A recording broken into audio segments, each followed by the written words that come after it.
మామూలుగా థైరాయిడ్ అనేది హ్మ్. పెళ్ళికి ముందు నుంచి ఉన్నది వేరు. అండ్ పెళ్ళైన తర్వాత ప్రెగ్నెన్సీ వస్తే ప్రెగ్నెన్సీలో థైరాయిడ్ వచ్చింది వేరు. హుహు. మామూలుగా ప్రెగ్నెన్సీలో ఏమైనా ప్రాబ్లమ్స్ వస్తే కొంతమందికి పోతాయి, కొంతమందికి పోవు అని చెప్తారు కదా! ఒకవేళ థైరాయిడ్ వస్తే అది ప్రెగ్నెన్సీ తర్వాత పోతుందా? లేకపోతే ఉంటుందా? ప్రెగ్నెన్సీలో ఆ టాబ్లెట్స్ ఏసుకోకపోతే ఎలాంటి ప్రాబ్లమ్స్ వస్తాయి చెప్పండి సార్? ఇది మాకు ఫైనల్ ఎగ్జామ్‌లో ఒక ఎస్సే క్వెషన్ అమ్మా. ఇది చాలా టఫ్ క్వెషన్ అనమాట. నిజం ఓకే. చెప్తున్నాను. ఎందుకంటే ఇది మొత్తం కాంప్లెక్స్ క్వెషన్. ఓకే. ఎందుకంటే థైరాయిడ్ ప్రెగ్నెన్సీ ముందు రావడం ఒకటి, ప్రెగ్నెన్సీలో రావడం ఒకటి, ప్రెగ్నెన్సీ తర్వాత పోతుందా లేదని డిస్కస్ 3 పార్ట్‌లు ఉన్నాయన్నమాట దీంట్లో. సో ఈ 3 ఓకే. పార్ట్‌లు డిస్కస్ చేయాలంటే చాలా టైం పడుతుంది కాబట్టి బ్రీఫ్‌గా చెప్పదలుచుకున్నాను. ప్రెగ్నెన్సీ ముందు వచ్చే థైరాయిడ్ ఆల్రెడీ నిర్ధారణ అయిపోయి ఉంటుంది. ఓకే. ఫర్ ఎగ్జాంపుల్ ఎండోక్రైనాలజిస్ట్ దగ్గరికి వచ్చారనుకోండి, మేము చూస్తాం ఇది టెంపరరీయా, పర్మనెంట్ థైరాయిడ్ అని చూస్తాం. సో ఒకవేళ పర్మనెంట్ థైరాయిడ్ అనుకోండి, దాని మెడికేషన్స్ కంటిన్యూ అవుతుంటుంది. ప్రెగ్నెన్సీ కన్ఫర్మ్ కాగానే వాళ్ళు డోస్ పెంచుతాం అనమాట. ఎందుకు పెంచుతామని అందరూ అడగవచ్చు. బాగుంది కదా థైరాయిడ్ లెవెల్ అనేది. లోపల గర్భస్థ శిశువుకి థైరాయిడ్ గ్లాండ్ ఉండదు. మొదటి 2 నెలలు 3 నెలలు ఉండదు. ఓకే. సో మొత్తం వచ్చి మదర్ మీద డిపెండ్ అయి ఉంటుంది. సో బేబీకి వచ్చే థైరాయిడ్ హార్మోన్ అంతా మదర్ నుంచి లాక్కుంటూ ఉంటుంది. ఈ థైరాయిడ్ హార్మోన్ అనేది ఆ గర్భస్థ శిశువులో బ్రెయిన్ ఎదుగుదలకి చాలా ఇంపార్టెంట్ అనమాట. ఓకే.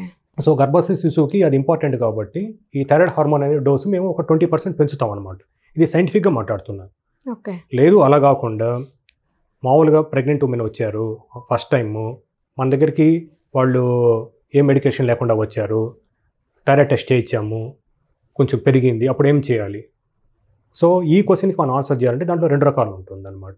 ఒకటి వచ్చి మనం చూసేది ఆ గర్భస్థ స్టేజ్కి తగ్గట్టు, అంటే ఏ ట్రైమిస్టర్ ప్రకారము ఈ థైరాయిడ్ లెవెల్ ఉంది అనే దాన్ని బట్టి మేము ట్రీట్మెంట్ ఇస్తాం అనమాట.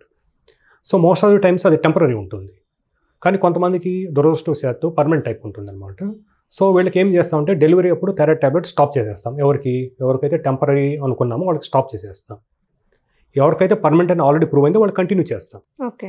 సో ఇప్పుడు 3వ పార్ట్కి వస్తాం మనం. స్టాప్ చేసిన వాళ్ళకి ఏం చేయాలి అనేది. స్టాప్ చేసిన వాళ్ళకి డెలివరీ అయిన తర్వాత 1.5 మంత్కి మనం థైరాయిడ్ టెస్ట్ చేస్తాం అనమాట.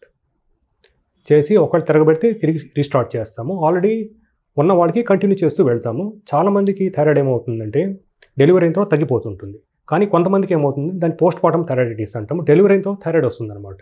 So okay. కొంతమందికి డెలివరీ అయిన తర్వాత ఎందుకు వస్తుందంటే ఈ గర్భస్థ శిశువుకు ఉండే జీన్స్ వేరు, తల్లికి ఉండే జీన్స్ వేరు.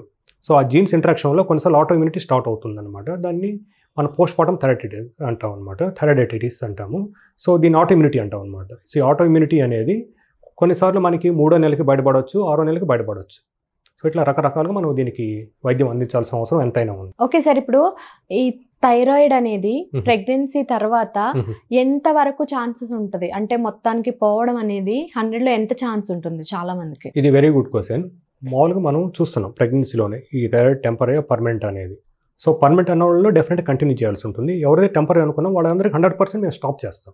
ఓకే. మెడికేషన్ స్టాప్ చేసి వాళ్ళని అట్లీస్ట్ 1 మంత్ తర్వాత, అంటే యాక్చువల్గా సైన్స్ ప్రకారం చెప్పాలంటే 6 వీక్స్ తర్వాత రీఅసెస్ చేస్తాం అనమాట. సో పోయేదానికి ఎంత ఛాన్స్ ఉందో కంటిన్యూ అయ్యేదానికి కూడా అంత ఛాన్స్ ఉంటుంది. కారణం బట్టి డిపెండ్ అయి ఉంటుంది. ఓకే. అంతే. అంటే వాళ్ళు తీసుకునే స్ట్రెస్ లెవెల్స్ ని బట్టి ఏమన్నా ఉంటుందా సార్ ప్రెగ్నెన్సీలో? స్ట్రెస్ అనేది మోస్ట్ ఇంపార్టెంట్. ఇంతకుముందు చాలాసార్లు మనం డిస్కస్ చేసినట్లు లైఫ్ స్టైల్ డిసీజ్లో ఉంటుంది కాబట్టి అందులో ఫస్ట్ టైం ప్రెగ్నెంట్ అయిన వాళ్ళలో చాలా స్ట్రెస్ ఉంటుందన్నమాట. ఎందుకంటే అది కొత్తది వాళ్ళకి. అంటే లోపల ఒక గర్భ శిశువు ఎదగడం వాళ్ళకి చాలా కొత్తగా ఉంటుంది. ప్రతి దానికి టెన్షన్ అన్నమాట. లోపల కొంచెం బేబీ కదిలినా కూడా వాళ్ళకి టెన్షన్, ఏమైనా అబార్షన్ అయిపోతుందా అనేది. సో ఇట్లా రకరకాల టెన్షన్స్ పడుతుంటారు. సో ఇటువంటి టైంలో వాళ్ళ కుటుంబ సభ్యుల వాళ్ళ కోఆపరేషన్ చాలా అవసరం అన్నమాట. ఓకే. భర్త కావచ్చు, వాళ్ళ పుట్టింటోళ్ళు కావచ్చు, అత్తమామలు కావచ్చు, వాళ్ళ సపోర్ట్ చాలా అవసరము. అలాగే మేము మాటి ప్రెగ్నెంట్ ఉమెన్ ప్రతి నెల పిలవం రమ్మని. వాళ్ళ పేరెంట్స్ని కానీ ఒకళ్ళు పుట్టింటికి వెళితే, లేదంటే భర్తను మటుకు రమ్మని చెప్తాం అనమాట. సో జనరల్గా థైరాయిడ్ లెవెల్స్ 99% అందరికీ కంట్రోల్ ఉంటుంది. ఎవరో కొద్ది మందిలో కొంచెం ఫ్లక్చువేట్ అవుతూ ఉంటుంది. కాబట్టి నేను విజ్ఞప్తి చేసేది ఏమిటంటే ఎవ్రీ మంత్ థైరాయిడ్ టెస్ట్ చేసుకొని ఫాలోఅప్ ఉండాల్సిన అవసరం ఎంతైనా ఉంది అనమాట. లేకపోతే లోపల గర్భస్థ శిశువుకి కొంచెం ప్రాబ్లం అవుతుంది. ఓన్లీ న్యూరాలజికల్ బ్రెయిన్ డెవలప్మెంటే కాకుండా కొన్నిసార్లు వాళ్ళకి బీపీ రావడము, కొంతమందికి వెయిట్ పెరగడము, కొన్నిసార్లు అబార్షన్స్ జరగడం ఇట్లాంటివి జరుగుతూ ఉంటుంది అనమాట. ఓకే. థైరాయిడ్ అనేది చాలా కీలక పాత్ర పోషిస్తుంది. థైరాయిడ్, షుగర్ అనేది చాలా కీలక పాత్ర పోషిస్తున్నాం.